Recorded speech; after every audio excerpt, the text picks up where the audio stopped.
The cameras were rolling. 15 million people were watching live, and Elvis Presley, the man who never let his guard down in public, was about to shatter every rule he'd lived by for 20 years. The interviewer had just asked the one question Elvis's team had specifically forbidden. The question about Priscilla, about their divorce, about what really happened behind the gates of Graceland. For 30 seconds that felt like an eternity, Elvis said nothing. You could hear a pin drop in that studio. The audience held their breath. America waited. His hands, those famous hands that had held millions spellbound, trembled slightly as they gripped the arms of his chair. And then, Elvis did something that would haunt him for the rest of his life. He smiled, not the charming smile that had launched 1,000 dreams. This was different. This smile held 20 years of pain, betrayal, and a rage so deep it had been eating him alive from the inside.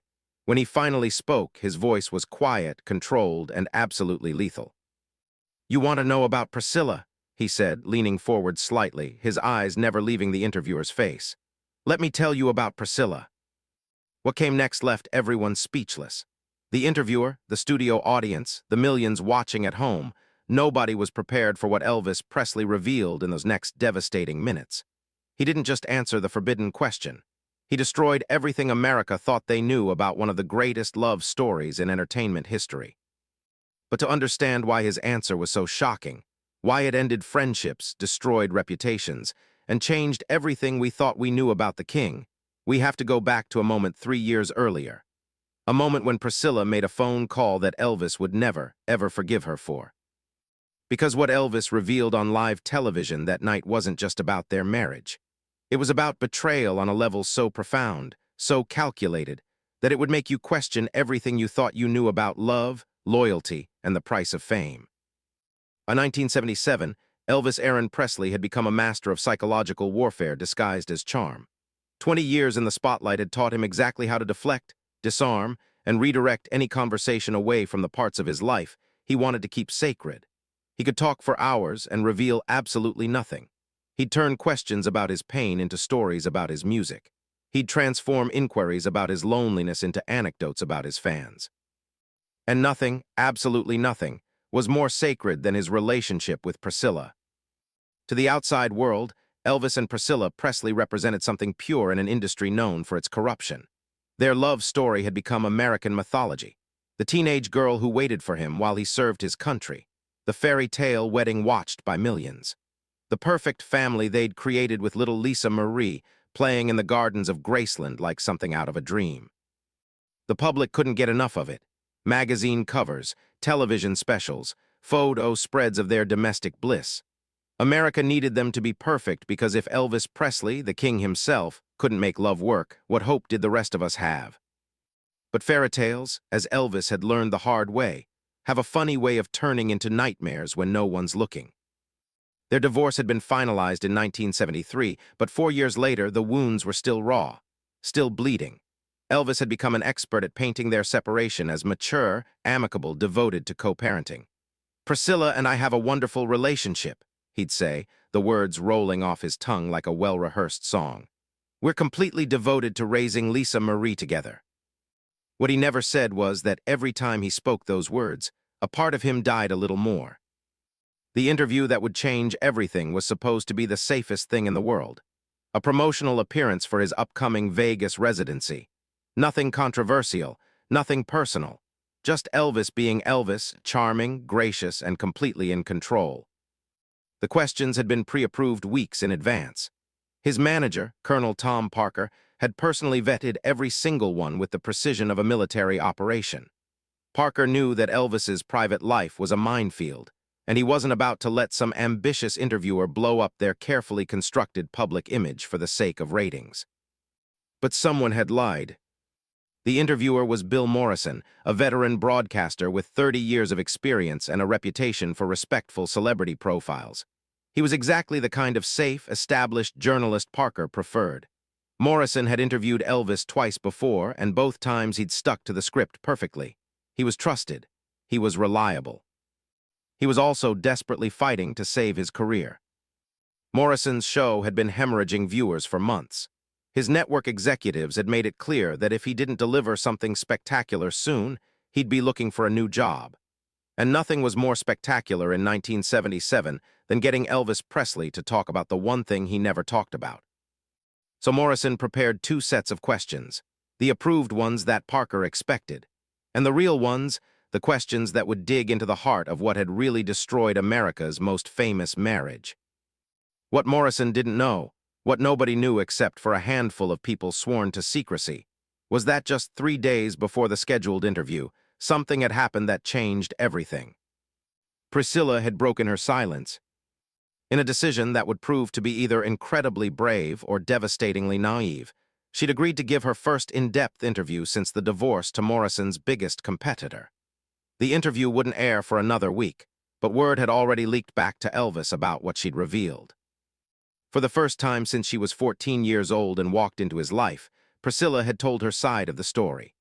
And her side painted Elvis not as a romantic hero, but as a man slowly destroying himself and everyone around him with prescription drugs, paranoia, and a rage that seemed to grow darker every year. She'd talked about finding him unconscious, about fearing for Lisa Marie's safety, about the impossible choice between loving someone and watching them kill themselves in slow motion. She'd made Elvis sound like a victim of his own success, trapped in a prison of pills and fame. It should have been sympathetic. It should have made people feel sorry for him. Instead, it made Elvis angrier than he'd been in his entire life. Because Priscilla's version of their story, the version that would soon be broadcast to millions, left out one crucial detail. The detail that, in Elvis's mind, changed everything about who was the victim and who was the villain in their marriage. The phone call she'd made, the secret she'd been keeping, the betrayal that had nothing to do with drugs or fame or the pressures of being Elvis Presley, and everything to do with a choice she'd made while still wearing his wedding ring. Elvis had spent 4 years protecting that secret. 4 years of letting people believe that he was the one who destroyed their marriage. 4 years of biting his tongue while Priscilla rebuilt her life and her reputation. But now she'd gone public. Now she was telling her story and painting herself as the long-suffering wife who tried to save him from himself, and Elvis had reached his breaking point. For the first time in his career, Elvis Presley walked into that CBS studio in Memphis not as the composed king of rock and roll, but as a man with absolutely nothing left to lose. The stage was set. The cameras were ready.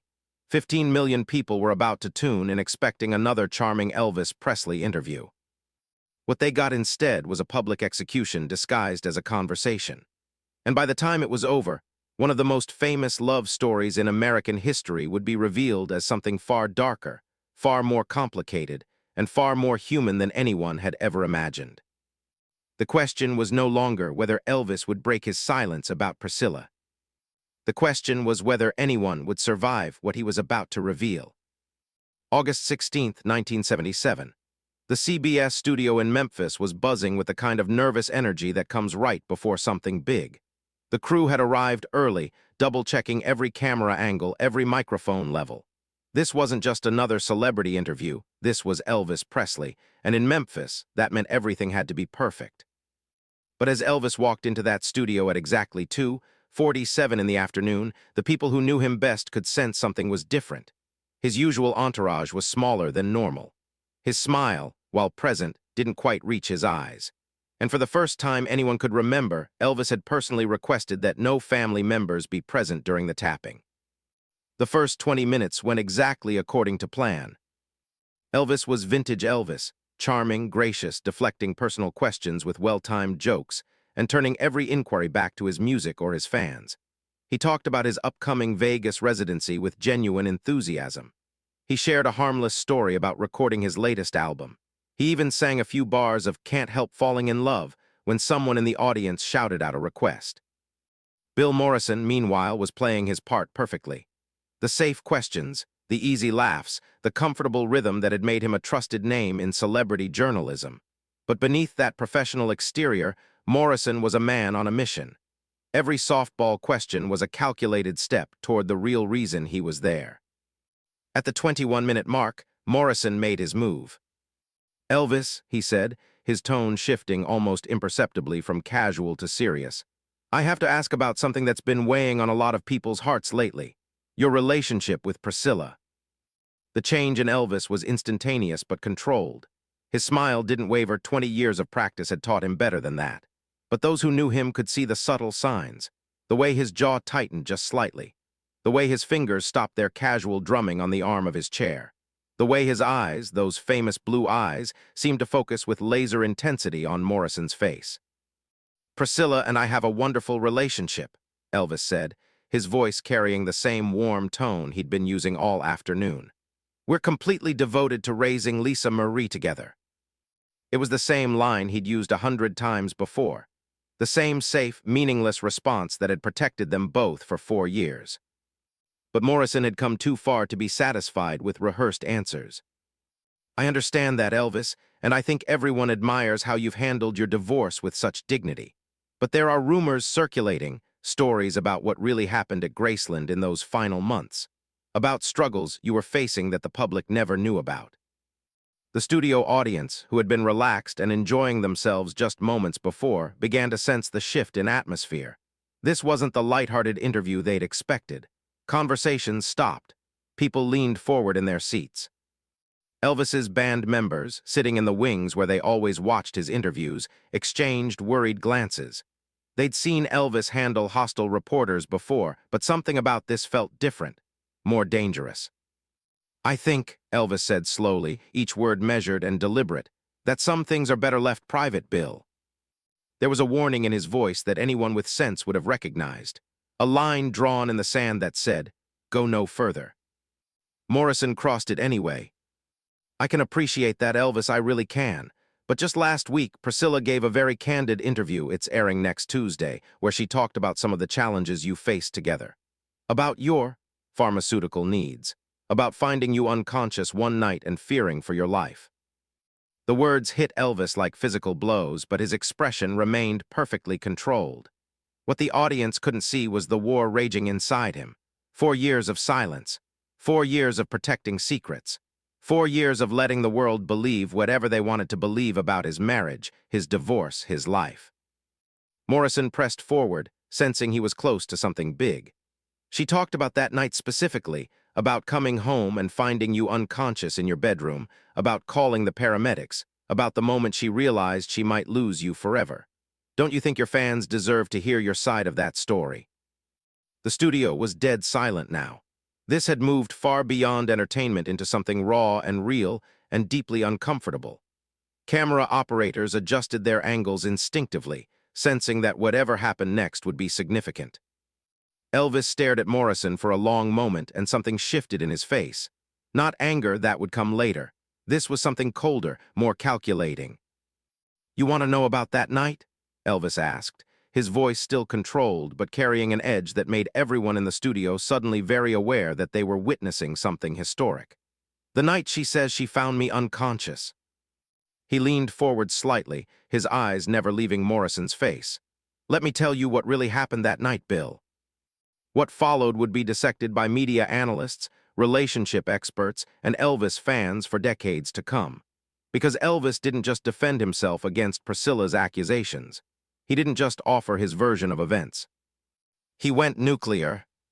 "That night, October 15th, 1972, I came home early from a recording session. We'd finished ahead of schedule, and I was excited to surprise Priscilla. Maybe take her out to dinner, spend some quiet time together. God knows we hadn't had enough of that lately." His voice was growing stronger now, more confident, as if telling the truth was lifting a weight he'd been carrying for years. "I walked into our bedroom at Graceland, and Priscilla was on the phone. She was sitting on our bed, talking in a voice I'd never heard her use before. Soft, intimate, the kind of voice you use when you're talking to someone you love." The studio audience was completely riveted now. This wasn't the sanitized celebrity interview they'd come to see. This was real life, messy and painful and completely unfiltered. "When she saw me, she hung up immediately. Just click, end of conversation. And when I asked her who she'd been talking to, she said it was her sister. Said they were planning a surprise party for Lisa Marie's birthday." Elvis paused, letting the words hang in the air before delivering the next blow. "But see, Bill, I knew it wasn't her sister. Because I'd just driven past Michelle's house on my way home, and I'd seen her car in the driveway. Hard to be planning a party over the phone when you're sitting in someone's living room, don't you think? Morrison tried to regain control of the interview, to steer it back towards safer territory, but Elvis was just getting started. You want to know why I was unconscious that night? You want to know about the pills? Here's the truth that Priscilla conveniently left out of her little interview. His voice was building now, years of suppressed pain and anger beginning to break through his legendary self-control. I spent the next 3 hours going through phone bills, through her appointment book, through all the little pieces of evidence I'd been too trusting to notice before. And what I found broke my heart in ways I didn't think were possible. The revelation was coming, the secret Elvis had protected for 4 years, and everyone in that studio knew they were about to hear something that would change everything.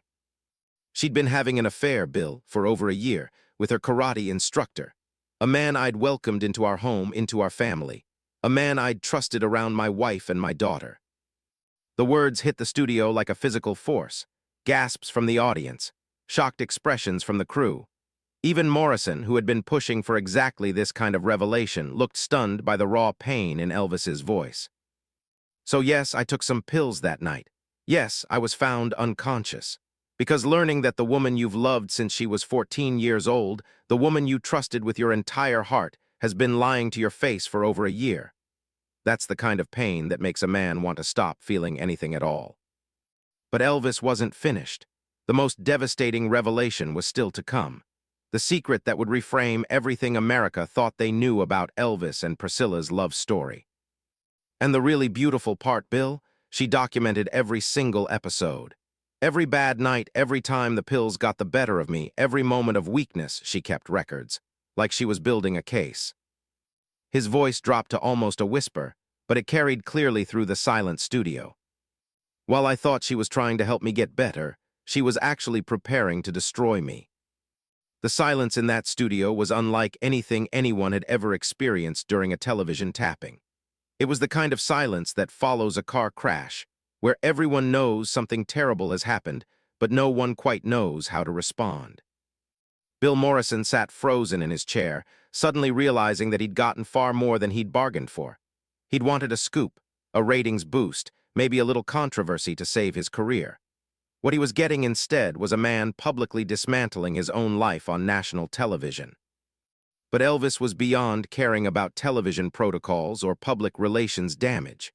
4 years of silence had built up like pressure in a dam, and now that the dam had burst, nothing was going to stop the flood.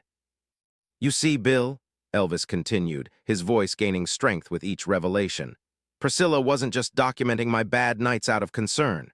She was building a legal case. Every pill bottle she found, every time she called a doctor, every photograph of me looking less than perfect, it all went into a file.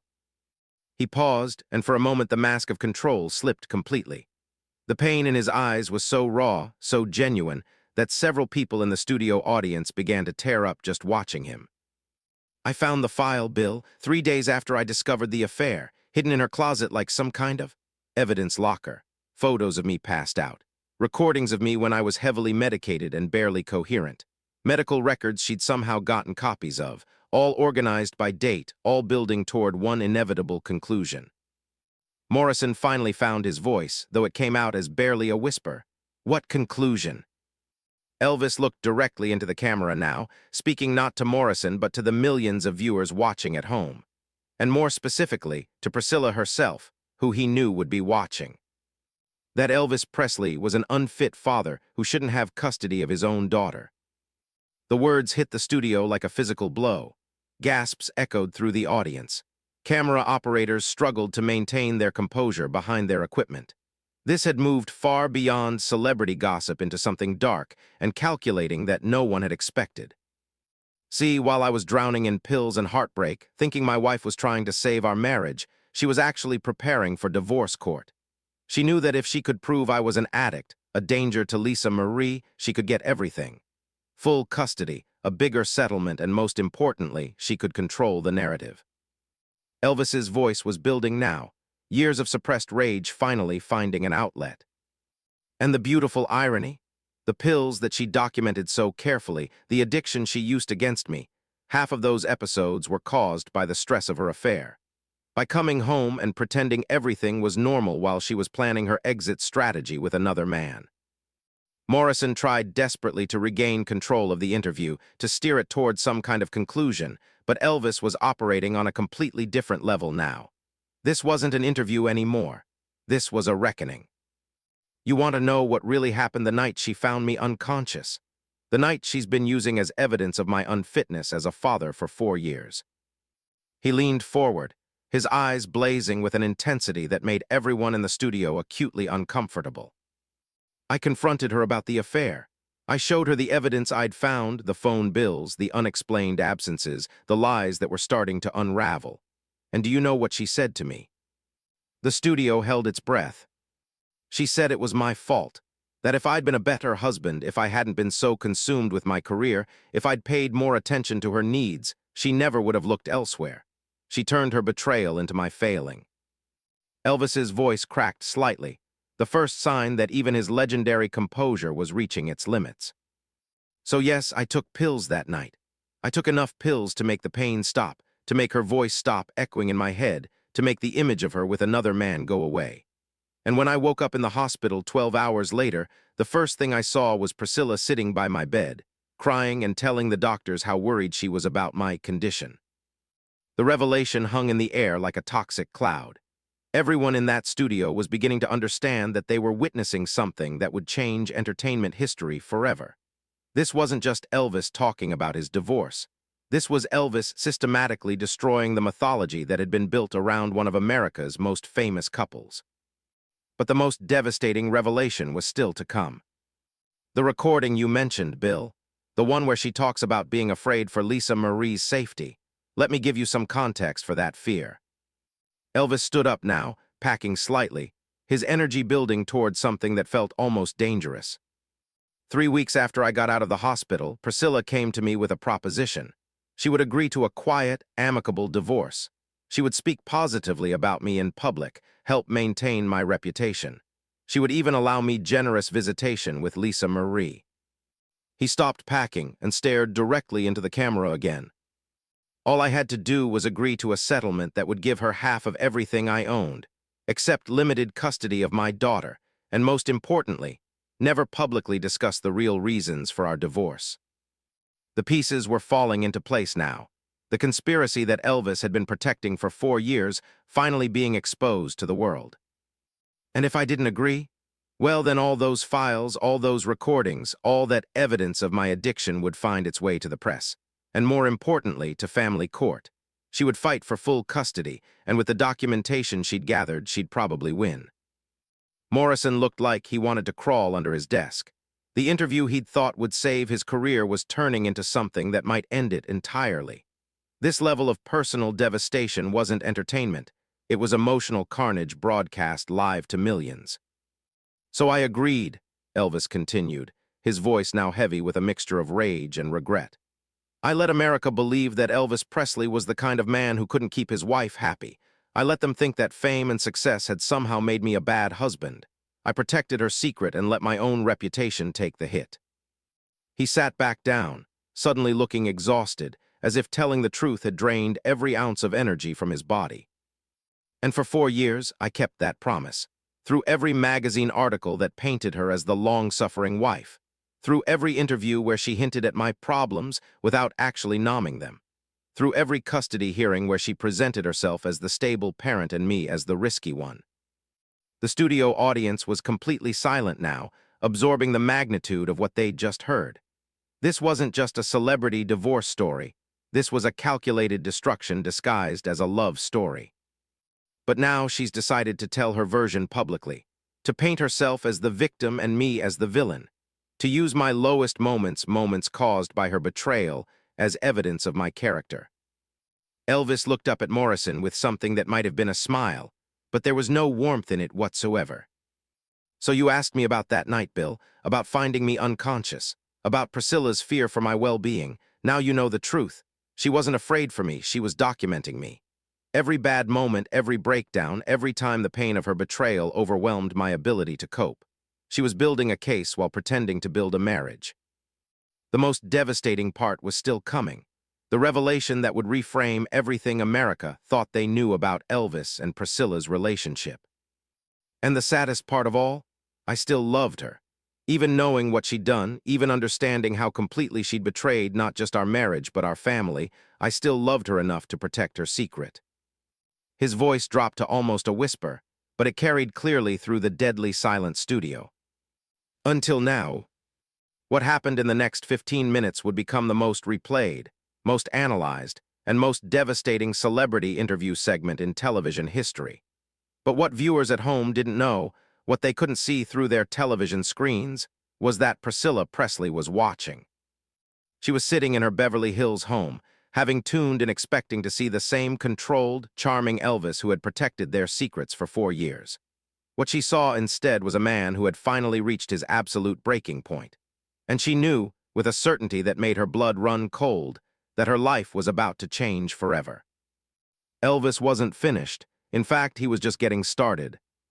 "You know what the most heartbreaking part of this whole story is, Bill?"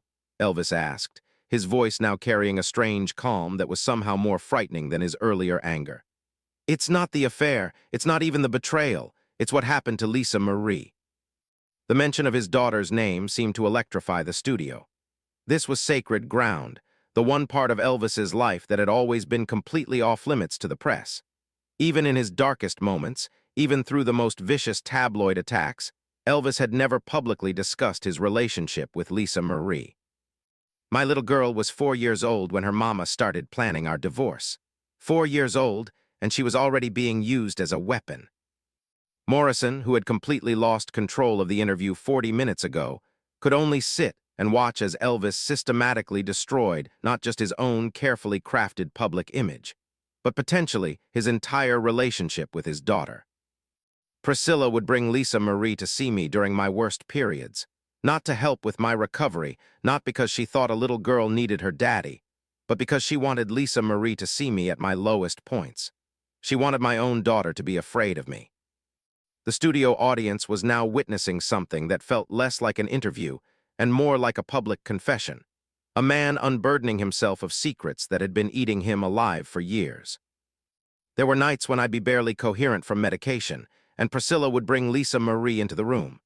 "Say goodnight to Daddy," she'd whisper, knowing that Lisa Marie would see me struggling to focus, struggling to form words. And later, when the lawyers got involved, Lisa Marie's own testimony about Daddy acting strange became part of Priscilla's case. The revelation was so shocking, so calculated, that even the hardened television crew was visibly shaken. Using a child as evidence in a custody battle was one thing. Deliberately exposing that child to her father's worst moments to build that evidence was something else entirely. "But here's what Priscilla didn't count on," Elvis continued, and for the first time since the interview began, there was something that might have been satisfaction in his voice. "Lisa Marie is smart, smarter than either of us gave her credit for, and as she got older, she started asking questions." Morrison finally found his voice, though it came out hoarse and uncertain. "What kind of questions?" "Questions like why Mama always seemed to have a camera when Daddy was sick. Questions like why Mama would take her to see Daddy at his worst, but never when he was feeling better. Questions about the man who started coming around the house months before Mama and Daddy got divorced." Elvis stood up again, but this time his movement was controlled, purposeful. He was building towards something, and everyone in that studio could feel it. 3 months ago, Lisa Marie came to visit me at Graceland. She's 9 years old now, old enough to understand more than we thought, and she asked me something that broke my heart all over again." He paused, looking directly into the camera with an intensity that seemed to reach through television screens across America. "She asked me why I let Mama lie about our family." The words hit the studio like a physical force. This wasn't just about Elvis and Priscilla anymore. This was about a child who had been caught in the crossfire of her parents' war and was finally old enough to understand the battlefield. "So I told her the truth. Not the adult details, not the ugly parts she doesn't need to carry, but the truth about love and betrayal, and the difference between making mistakes and making choices." Morrison looked like he wanted to stop the interview, to somehow contain the damage that was being done, but there was no stopping Elvis now. This was a reckoning that had been building for years. "And do you know what she told me? My 9-year-old daughter looked at me and said, "Daddy, I know Mama was talking to Mike before you and Mama got divorced. I remember him coming to the house when you were working." The final piece of the puzzle clicked into place. Lisa Marie had been witness to her mother's affair, had seen the evidence of Priscilla's betrayal with her own child's eyes, but had been too young to understand what she was seeing until now. She'd been carrying that knowledge for years, thinking it was normal, thinking all mommies had special friends who visited when daddies were away. And when she finally understood what she'd witnessed, she realized that everything she'd been told about why her parents got divorced was a lie. Elvis sat back down, and for the first time since the interview began, he looked directly at Morrison instead of the camera.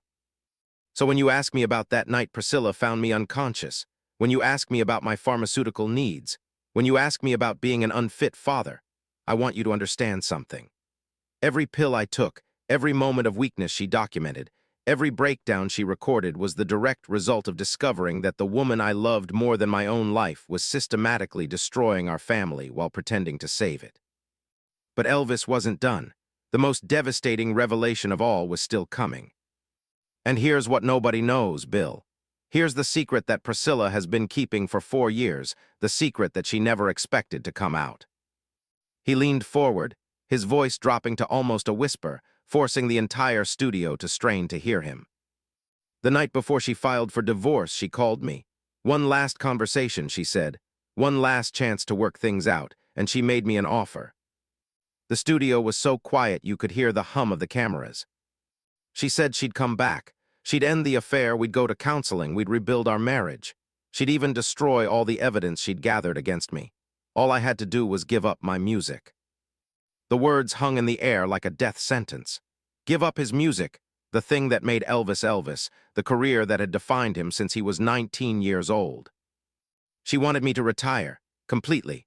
No more recording, no more performing, no more touring. Just Elvis Presley, private citizen, devoted husband and father. And when I asked her why, she said it was because my career was what had caused all our problems." His voice was building again, but this time with a different kind of energy, not anger, but something closer to amazement at the sheer audacity of what he was revealing. "But see, I knew better. I knew it wasn't about my career causing problems. It was about control.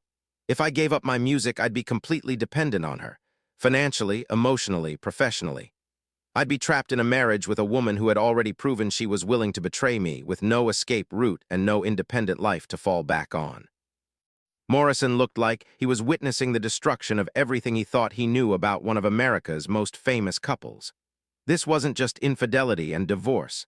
This was psychological warfare conducted at the highest levels of celebrity. "So I said no, and the next morning she filed for divorce. Not because I was addicted to pills, not because I was an unfit father, not because fame had destroyed our marriage, because I wouldn't let her remake me into someone she could completely control." Elvis stood up one final time, and when he spoke, his voice carried the weight of 4 years of silence finally being broken. "And that, Bill, is why I'm telling this story now, because Priscilla has decided to rewrite history. She's decided to paint herself as the victim and me as the villain. She's decided to use the pain she caused as evidence of my unfitness as a man and a father." He looked directly into the camera one last time, speaking not to Morrison or the studio audience, but to Priscilla herself. "But I won't let her use our daughter as ammunition anymore. I won't let her profit from a lie that's been hurting Lisa Marie for years. And I won't protect someone who was willing to destroy me to get what she wanted." The interview was over. Elvis walked off the set without another word, leaving behind a studio full of stunned people and a television audience that would never look at the Elvis and Priscilla story the same way again. Within hours, the phone calls started. Lawyers, managers, publicists, all scrambling to contain damage that couldn't be contained. By the next morning, Elvis's revelation was front-page news across the country.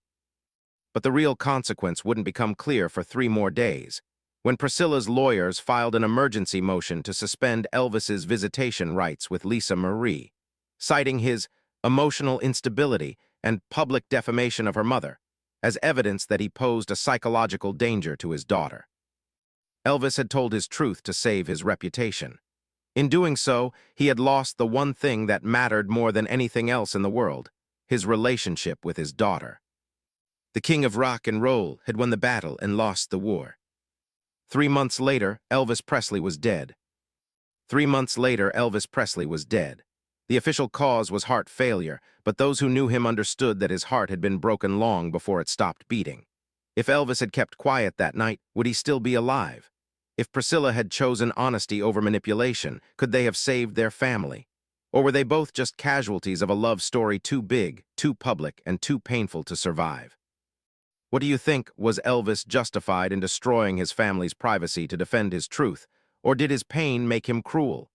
Tell me in the comments, because this story is still dividing families today.